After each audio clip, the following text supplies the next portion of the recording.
Morning glory, America. Bonjour. Hi, Canada. I'm Hugh Hewitt, live from Studio West, joined by United States Senator Tom Cotton, who comes from the SEC, where Georgia dominated TCU last night. I think we can agree, Senator Cotton, I think we can agree that Ohio State versus Georgia was the real national championship game. Well, Hugh, judging by the score last night versus last weekend, I think that you won't get an argument from many people on that. But congratulations to the Georgia Bulldogs and their second consecutive national championship. That's a big deal. Now, Senator, I want to start. You're on Judiciary. I am angry, as only maybe lawyers can be angry, about the fact that Joe Biden's classified documents have not been referred for review and possible prosecution for any irregularities to the special counsel, Jack Smith, who's been appointed to review the Donald Trump documents. Same set of laws, same set of facts. Both men are running for president. Why wouldn't Merrick Garland send them both to the special counsel? Well, Hugh, I think your question is facetious because the obvious reason is Merrick Garland doesn't want a special counsel poking around his Democratic boss's private papers and potentially targeting him for prosecution. The double standard here is obvious, and I think it's going to get very thorough review from the House Judiciary Committee and my friend Chairman Jim Jordan. Something tells me that Dick Durbin and the Senate Judiciary Committee won't be probing it carefully because the partisan double standard is so obvious here. It also suggests probably what should have been the case is that rather than sending Joe Biden's matter to this special counsel, Donald Trump's matter should have never been sent to a special counsel, that Merrick Garland should not have become the enforcer for a bunch of left-wing librarians at the archives.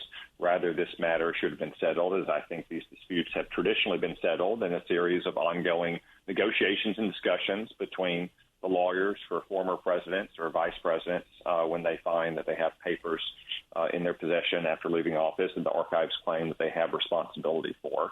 But there's going to be a thorough probe, I'm confident, in the House of Representatives of this obvious double standard.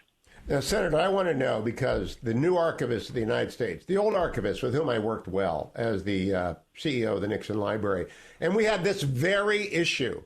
Are there classified documents in President Nixon's post-presidency papers? The very issue. Took about a year and a half to resolve. It took a constant line of communication. We ended up resolving it only after I cut off their revenue flow from the library. They are a bunch of left-wingers at the National Archives and Records Administration at the levels that do this. Not that David Ferriero was a fine man. He retired.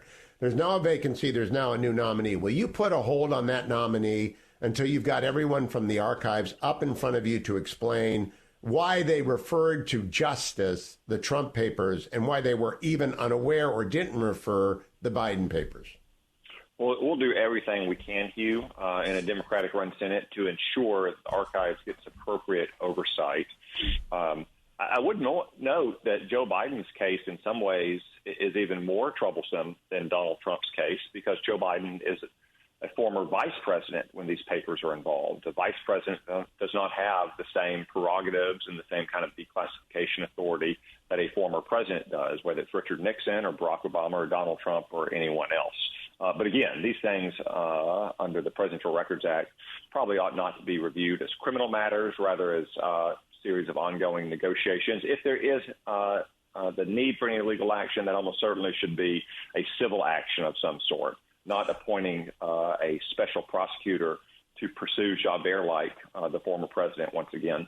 Both men are running for president, and therefore both men may fall under the regulations that apply to a special counsel because they're there for politically sensitive cases. But if one goes to Jack Smith, the other one certainly goes. Byron York reminded me, Senator Cotton, in the first hour, that when Ken Starr's investigation discovered the Monica Lewinsky blue dress, they went to the, at that time, 3-judge panel governing independent counsels and asked, what do we do with this? And they said, you keep it. You've already got the Clinton stuff. It's just so obvious to me when Merrick Garland comes before you on the Judiciary Committee.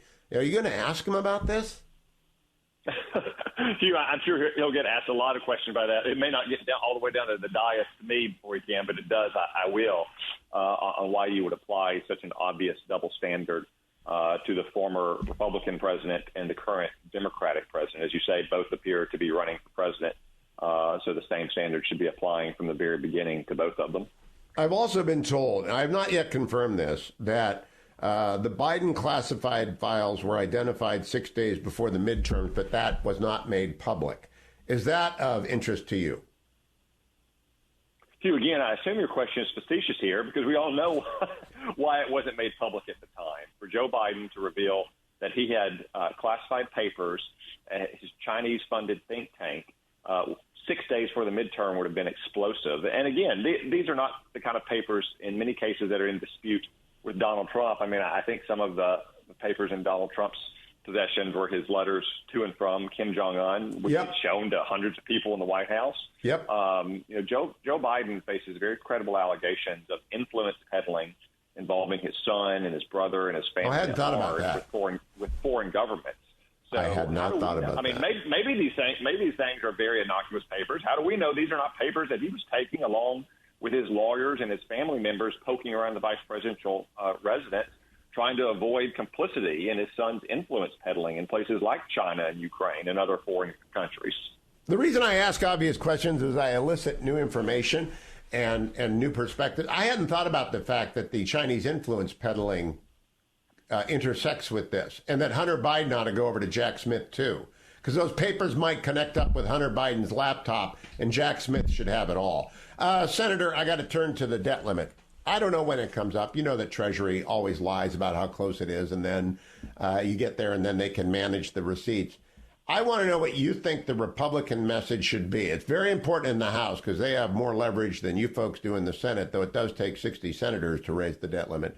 I am curious whether or not it ought to be the debt limit doesn't go up until the border shuts down.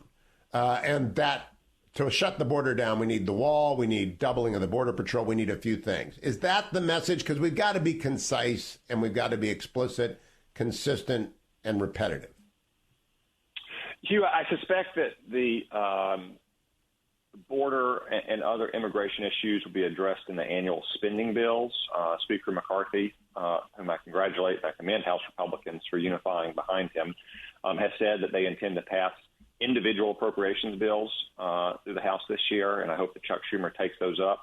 And traditionally, going back 30 years now, the debt ceiling has been an occasion to try to address some of the drivers of our annual deficits and try to put in place parameters that are get spending under control. Most House members with whom I've spoken, I've heard publicly speak about it, say that's what they hope to do during the debt ceiling as well. I do think it's something that we should begin to negotiate sooner rather than later so we don't have the kind of 11th hour brinksmanship we've seen all too often. And it's something that both Joe Biden and Chuck Schumer are going to have to engage on because they're going to need 218 votes in the House of Representatives. And the Republican conference there is very focused on trying to address what is totally runaway spending after 2 years of the Biden administration. I don't know when the debt ceiling will increase. I'm not sure anyone does. I've heard anywhere from this summer to the end of the year. It depends on the economy and the pace of government revenues and government spending. But I do think that those negotiations should start sooner rather than later so we don't have 11th hour brinksmanship. Well, we disagree on that because I think that the most important thing for the Republicans to do is to message a particular ask. And I really don't know what the ask should be. Maybe there is a budget ask that makes sense, like raising the retirement age or some, entitlement reform scares a bunch of people, but it's not really that scary if you look at it in small bites over a long period of time. But we've got to get a consistent ask. Do the Republican, and this is your conference and Speaker McCarthy's conference, can we get together and figure out, can you get together with the other Republicans on the Hill and figure out one message that we can repeat and repeat and repeat so that the left-wing media doesn't distort this again? Yeah, Hugh, I agree with you on that. I just think that can take some time to kind of have a deliberative and careful negotiation among Republicans about the best way to address runaway spending in Washington. That's why we have a representative assembly from all across the country of two different chambers. But I do believe we'll coalesce around some kind of plan. It doesn't necessarily have to be what you just suggested. There's also ideas, for instance, to ensure that we don't have government shutdowns anymore, which is a leverage point that Democrats, especially Senate Democrats, have used for years, threatening to shut down the government if they don't get a ransom of tens of billions of dollars of domestic spending. How could you address that? There's plenty of ideas floating around out there that would automatically extend government funding but keep it under last year's spending levels. That might exempt the Department of Defense from that, so they can't hold the Department of Defense hostage. There's a lot of great ideas. That would be great, We'll be debating those. I think we'll settle on one sooner rather than later. Good. Great. That is great news. Senator Tom Cotton, always a pleasure to talk to you.